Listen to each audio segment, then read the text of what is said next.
इस समय हम उत्तरी कश्मीर में नियंत्रण रेखा के पास गुरेज के बख्तूर इलाके में मौजूद है, जो बिल्कुल नियंत्रण रेखा से सटा हुआ इलाका है। मेरी दाहिनी तरफ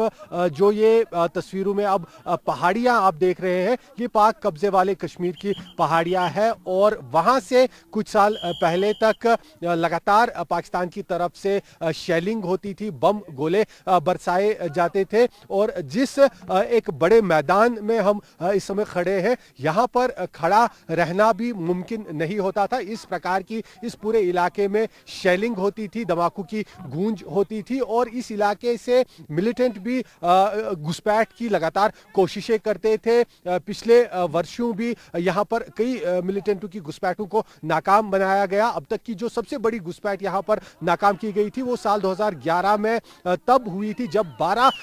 भारी हथियारों से लैस घुसपैठिए मिलिटेंटों को सेना ने इस इलाके में मार गिराया था और उस दौरान सेना के एक अफसर की भी शहादत हुई थी। लेकिन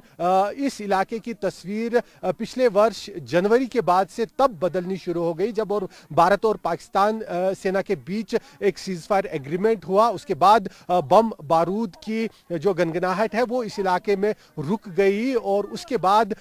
हालात इस तरह से सेना ने यहाँ पर लोगों की मदद की और हालात इस तरह से बदले कि आज यहाँ इस इलाके में इस मैदान में आप खासतौर पर देख सकते हैं कि किस तरह से फुटबॉल यहाँ के युवा खिलाड़ी खेल रहे हैं। यहाँ के युवा जो है लोग वो किस तरह से इस मैदान में जहाँ पर बम और धमाकों की आवाज़ें सुनाई देती थी वहाँ पर फुटबॉल मैच खेल रहे हैं और किसी तरह का कोई डर नहीं है, क्योंकि इस एग्रीमेंट के बाद इस इलाके में सेना ने अपनी जो नियंत्रण रेखा पर पेट्रोलिंग और दूसरी फेंसिंग है वो सब चीज़ें इतनी टाइट की है कि इस इलाके में अब घुसपैठ भी मिलिटेंटों की लगभग पूरी तरह से रोक दी गई है और इस इलाके को यहाँ लोगों के लिए सुरक्षित कर दिया गया है और लोग अब राहत की सांस भी ले रहे हैं और इन इलाकों में इस तरह के नज़ारे भी अब देखने को मिल रहे हैं कि जहाँ पर